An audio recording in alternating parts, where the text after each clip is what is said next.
जय श्री राधे कृष्णा साथियों। मैं भी कृष्णा ज्ञान सहारा चैनल में आपका स्वागत करती हूँ। कैसे हैं आप? आपके अच्छे स्वास्थ्य और सुखद जीवन की मंगल कामना करती हूँ। आपके अपने इष्ट देवों को कोटि कोटि नमन करते हुए, बड़ों को प्रणाम करते हुए वीडियो प्रारंभ करते हैं। साथियों, बात पितृपक्ष की चल रही है, तो बात पितृपक्ष की चल रही है तो बात चलती है पंचबली भोजन की, यानी कि पितृपक्ष में, यानी कि श्राद्ध का जो ये टाइम चल रहा है, इस दौरान 5 प्रकार से भोजन निकाला जाता है। मान्यता ऐसी है कि पितृ किसी भी रूप में इन चीजों के माध्यम से हमारे अन्न को ग्रहण करते हैं। तो लेकिन अगर इस दौरान जब हम पितृपक्ष में भोजन निकाल रहे हो, हमें गाय जो है वो ना मिले, या हमें कौवा ना मिले, या हमें कुत्ता ना मिले, तो हम क्या करें? मन जो होता है वो अशांत हो जाता है कि हमें कौवा तो मिला ही नहीं है, तो हमारा भोजन कैसे जाएगा, हमारे पितरों तक कैसे पहुंचेगा। तो ये सारी आपका कंफ्यूजन और परेशानी दूर करने के लिए ये वीडियो लेकर मैं आपके बीच में, कि अगर आपको कुत्ता ना मिले, आपको गाय ना मिले, आपको कौवा ना मिले, तो आप क्या करें। आज की वीडियो में यही जानकारी लेकर चलिए झटपट वीडियो प्रारंभ कर लेते हैं।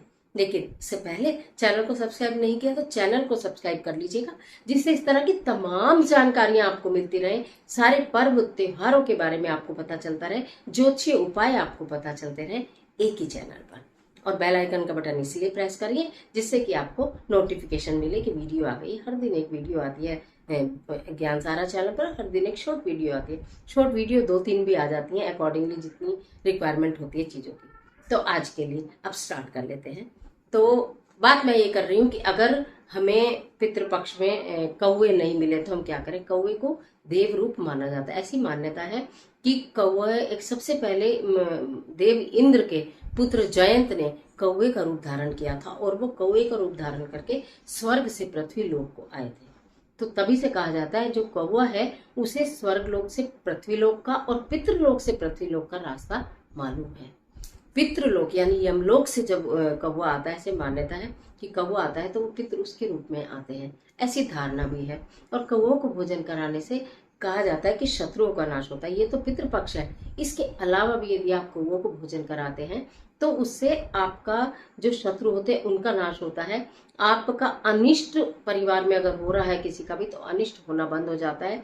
इसके साथ साथ आपके जीवन में आ रही समस्याएं भी उड़नी शुरू हो जाती हैं, खत्म होनी शुरू हो जाती हैं। इतनी मान्यता है कौवे को भोजन कराने की। तो अब बात ये कर रहे हैं कि पंचबली भोजन पितृपक्ष में निकाला जाता है। आप अच्छी तरह जानते हैं। पहला भाग कौवे को देते हैं। हर जगह पहला भाग जो होता है वो गाय के लिए निकाला जाता है। लेकिन क्या आप जानते हैं कि पितृपक्ष में जो कौवे को पहला भाग दिया जाता है, तो पहला भाग कौवे के लिए निकाला जाता है खाने का, फिर गाय के लिए निकाला जाता है, फिर कुत्ते के लिए निकाला जाता है, फिर अन्य जानवर, चींटी, गिलहरी, चींटे, बिल्ली, कोई भी खाए उसके लिए, और पांचवा पांच जो होता है वो ब्राह्मण देवता के लिए निकाला जाता है। इसे पंचबली भोजन कहते हैं। अगर आप के यहाँ श्राद्ध नहीं होता है या आप नहीं करते हैं, लेकिन फिर भी अगर आप पंचबली भोजन एक रोटी बनाएं, उसके ऊपर घी लगाएं, उसके ऊपर चीनी लगाएं। आप रोज खीर नहीं बना रहे तो घी, रोटी पर घी लगाएं और चीनी लगाएं, ठीक है। और उसके बाद उसको 5 टुकड़े कर दें, एक कौवे के नाम का, एक गाय के नाम का, एक कुत्ते के नाम का, एक चींटी चींटों के नाम का, और एक ब्राह्मण देवता के नाम का। इस तरह से करके कोई लोग एक अग्नि देवता के नाम का भी निकालते हैं, ठीक है। तो इस तरह से पंचबली भोजन निकाला जाता है। तो आप ये भी निकाल सकते हैं। अगर आप पितृपक्ष में कुछ नहीं कर रहे तो भी आपको महापुण्य की प्राप्ति होगी। जहां भी कहीं आपके पूर्वज है वो आपसे अत्यंत प्रसन्न होंगे, आपको आशीर्वाद देंगे, उनकी कृपा आपके ऊपर बनी रहेगी। ये तो बात रही है। अब ये है कि आप श्राद्ध भी कर रहे हैं या पंचबली भी निकाल रहे हैं, नहीं निकाल रहे हैं, श्राद्ध कर रहे हैं, लेकिन आपको कुछ नहीं मिल रहा, आप किसी ऐसे स्थान पर हैं, हालांकि वैसे कौवे बहुत मिलते हैं, लेकिन शहरों में कभी कभी कौवे देखने के लिए नहीं भी मिलते हैं, और आपको ऐसा लगता है कि हम तो किसी टावर में रहते हैं, हम कहाँ छत पे जाकर कौवा ढूंढेंगे, कौवा नहीं मिल रहा है, तो हम श्राद्ध कर रहे हैं तो हमारा श्राद्ध माना जाएगा या नहीं माना जाएगा। देखिए, पूजा श्राद्ध जो आप कर रहे हैं माना तो सब जाएगा, लेकिन बात यह है कि आपके पितरों तक पहुंचेगा कि नहीं पहुंचेगा। इसके लिए तो ये माध्यम बनाए गए हैं। इन माध्यम से पितरों के पास अन्न पहुंचता है, ऐसी धार्मिक मान्यताएं हैं। तो अब आप क्या करें, यदि आपको कौवा नहीं मिलता है तो कहा जाता है गाय को कौवे के नाम का भोजन निकाल के गाय को खिला दिया जाता है, गाय के भोजन के साथ ही, कि ये कुत्ते के नाम, उसके सॉरी कौवे के नाम का है। लेकिन अगर आपको गाय भी नहीं मिलती है तब क्या करें।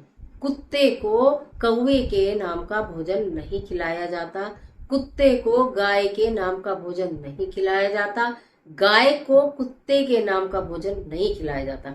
यानी कि मैं बोलूं तो कुत्ते के नाम का भोजन गाय को भी नहीं खिलाया जाता, किसी को भी नहीं खिलाया जाता, आप ध्यान रखें। और कुत्ते को भी नहीं खिलाया जाता, कुत्ते को सिर्फ उसके ही नाम का भोजन खिलाया जाता है।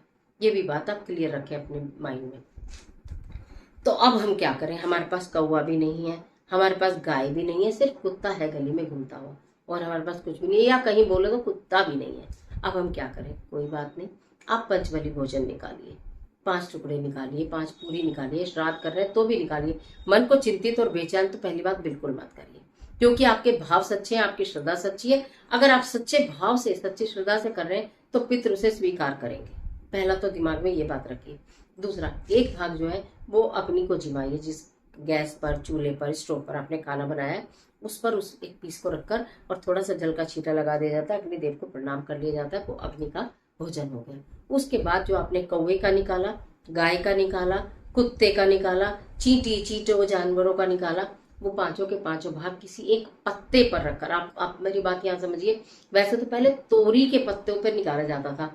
तोरी जो सब्जी होती है, वेजिटेबल, उसकी बेल होती है बहुत ऊंची, उसके बड़े छोटे छोटे पत्ते होते हैं, उन पर निकाला जाता था। वो ना मिले तो जो भी बड़ा पत्ता मिले उसके ऊपर रख के, देखिए मैं यहाँ पर आपको डिस्पोजेबल पे रखने के लिए नहीं बोल रही हूँ, किसी बर्तन पे रखने के लिए नहीं बोल रही हूँ, मैं पत्तों पर रखने के लिए बोल रही हूँ। कुछ चीजों के देखिए धार्मिक विधान होते हैं, उन धार्मिक विधान के हिसाब से अगर हम चीजें करते हैं तो वो बहुत उत्तम रहता है। तो आप किसी भी वृक्ष का बड़ा पत्ता ले लीजिएगा, उसके ऊपर बाकी वो सब अलग अलग प्रकार से रख लीजिएगा। पीपल वृक्ष के नीचे ले जाइएगा उस भोजन को।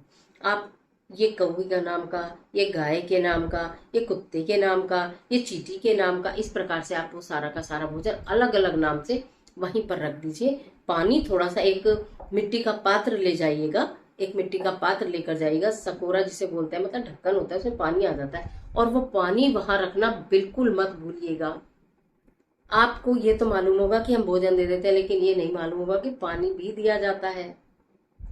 वो ही पानी पीते हैं, तृप्त होते हैं, भोजन करने के बाद पानी पीकर ही तृप्त होते हैं। तो पानी जरूर किसी पात्र में, मिट्टी के पात्र में पानी थोड़ा सा रखकर आ जाएगा। तो समझ लीजिएगा कि आपको कुछ भी नहीं मिला, फिर भी आपने सब कुछ कर दिया, फिर भी आपके पितृ तृप्त हुए, आपके पितृ प्रसन्न हुए, उनका आशीर्वाद आपको मिला, क्योंकि अपने सच्चे भाव से किया। पीपल वृक्ष के में ही पितरों का वास भी माना जाता है, इस पूरे पितृवृक्ष में।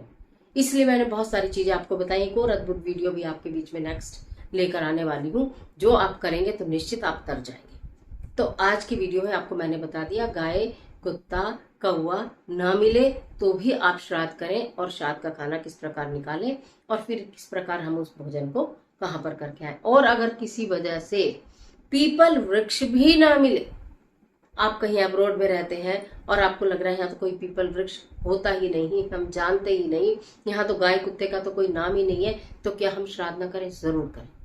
अपने पूर्वजों को नमन जरूर करें, उनको सम्मान जरूर करें, उनके लिए अन्न दान जरूर करें।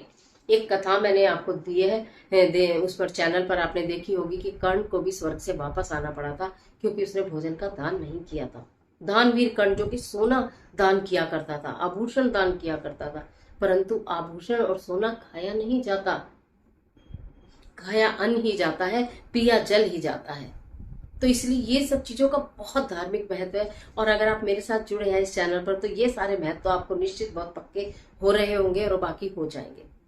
तो इसलिए अगर आप कहीं भी रहते हो और आपको पीपल वृक्ष नहीं मिला, तो किसी भी पेड़ में, जो बहुत बड़ा सा विशाल वृक्ष हो, उसके नीचे अलग अलग नाम से रखना, पानी डाल देना, रखना, पानी डाल देना, रखना, पानी डाल देना, रखना, पानी डाल देना, हाथ जोड़ के प्रणाम करना कि आप इसे स्वीकार करें, और हो जाएगा। तो मैंने आज आपको सारी चीजें बता दी कि जब आपको नहीं मिले तो आपको क्या करना है, कैसे करना है, जिससे आपका कार्य सफल हो जाए, आपके पितृ तृप्त हो जाए। आज के लिए इजाजत दीजिए। आशा करती हूँ वीडियो आपके लिए बहुत उपयोगी साबित होगी। मिलती हूँ एक और जबरदस्त वीडियो के साथ, तब तक हंसते रहिए, मुस्कुराते रहिए, अपना और अपने अपनों का ख्याल कीजिए। वीडियो अच्छी लगे तो लाइक कीजिए, जितना चाहे अपने फ्रेंड के साथ शेयर कीजिए, क्योंकि कर भला तो हो भला और अंत भले का भला, ये भी एक अच्छे कर्मों में शामिल होता है। यदि आप निस्वार्थ भाव से किसी का भला कर रहे हैं, कोई चीज आपको मालूम है और दूसरे को नहीं मालूम है, अज्ञानतावश वो कुछ गलत ना कर दे, इसलिए उसे ज्ञानवर्धक चीजें अगर आप आगे फॉरवर्ड कर देते हैं, तो फिर उसका तो पुण्य आपको मिलना ही मिलना है। और कमेंट बॉक्स में ओम पितृभ्य नमः जरूर लिखिए। ईश्वर आपकी मदद